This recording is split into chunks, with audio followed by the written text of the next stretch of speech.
Welcome back to Story Rush 2. Today we're diving into one of the darkest, most disturbing true crime cases in American history. This is the story of Albert Fish, a man who became known as the Gray Man, the Brooklyn Vampire, and even the Boogeyman. His crimes were so grotesque and chilling that even seasoned detectives could hardly believe what they discovered.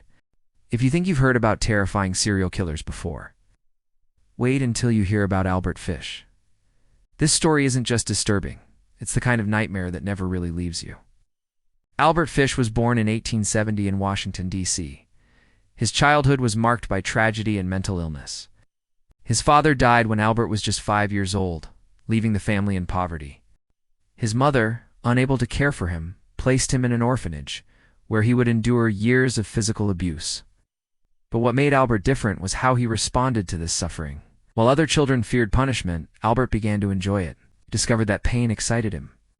By the time he left the orphanage, he was already deeply twisted, associating cruelty with pleasure. As he grew older, Fish lived what seemed like a normal life on the outside. He worked as a house painter, even married, and had 6 children. Neighbors thought of him as quiet and unassuming, just a strange old man with a gray mustache. But inside, his mind was consumed by violent sexual fantasies, most of them directed at children. He roamed the streets, searching for vulnerable victims, often luring them in with promises of food, toys, or money. Fish had a long history of sadistic behavior, even with himself. He was obsessed with pain and religion, believing he was chosen by God to punish himself and others. He would stick needles into his own body, sometimes so deep they could not be removed. In fact, years later, X-rays would reveal more than 24 needles lodged inside his pelvis. He would whip himself with paddles studded with nails. And he would recite Bible verses as he hurt himself, convinced that he was cleansing his soul. But his darkest obsessions were aimed at children. Fish targeted young boys and girls, often from poor families. He would lure them away, sometimes by pretending to be a friendly grandfather figure. Behind his gentle voice was a predator, unlike any other. His crimes escalated over the years, and he traveled across states, leaving behind a trail of missing children that authorities struggled to connect. The most infamous case began in 1928 in New York City. 10-year-old Grace Budd was living with her family when Albert Fish came to their home. He had seen an advertisement placed by her older brother who was looking for work. Fish pretended to be a wealthy farmer offering a job. He visited the Budd family, dressed neatly and speaking politely, gained their trust with ease. But instead of offering the job to the boy, Fish turned his attention to young Grace.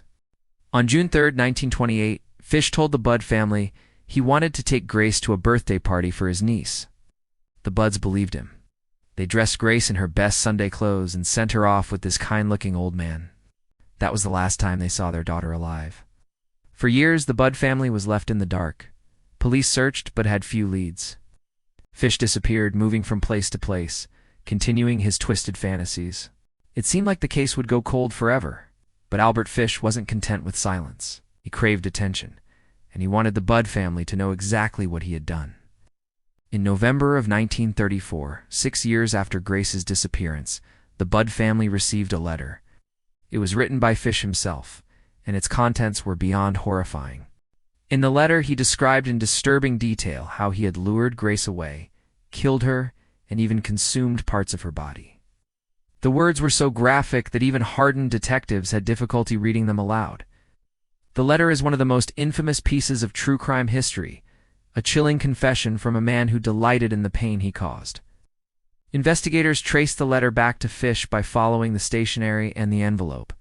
They discovered it had been sent from a boarding house where Fish had stayed. On December 13, 1934, police finally caught him. When they arrested him, Fish reportedly didn't resist. He simply said, "I expected this." What the police uncovered after his arrest was almost too much to believe. Fish openly confessed to multiple murders, although the true number has never been determined. He admitted to targeting children across several states. He detailed his violent fantasies, his obsession with cannibalism, and the instruments he called his implements of hell: a meat cleaver, a small handsaw, and a butcher's knife. He told investigators he used these tools on his victims.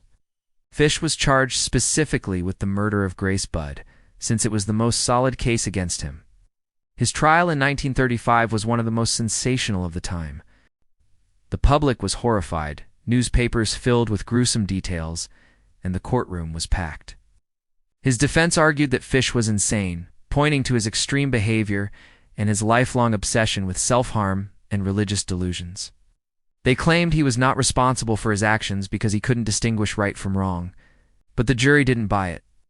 After just 10 days of testimony, Albert Fish was found guilty of first-degree murder. He was sentenced to death in the electric chair at Sing Sing prison. Even in his final moments, Fish seemed almost excited. He reportedly said execution would be the supreme thrill of his life. On January 16, 1936, Albert Fish was executed. The guards had to strap down his frail gray body, and when the switch was pulled, the world was finally rid of the gray man. But his crimes left scars that could never truly heal. Families were destroyed, investigators haunted, and his name forever etched in history as one of the most depraved killers America has ever known. What makes Albert Fish's story so terrifying is not just the brutality of his crimes, but how ordinary he appeared. He wasn't a monster hiding in the shadows. He was the quiet old man next door, the stranger who seemed polite, the man you might never suspect. He embodied the idea of evil disguised in plain sight. Even today, nearly a century later, the story of Albert Fish continues to disturb anyone who reads about it. His letters, his confessions, and his twisted fantasies remind us of the darkest corners of the human mind. Some killers shock us with their violence, but Albert Fish shocks us with his complete lack of humanity. He was not driven by rage or greed, he was driven by pure sadistic pleasure. And that is what makes him one of the most terrifying figures in true crime history. So the next time you hear a story about the boogeyman, remember that sometimes those monsters aren't imaginary, sometimes they're real. And Albert Fish was living proof.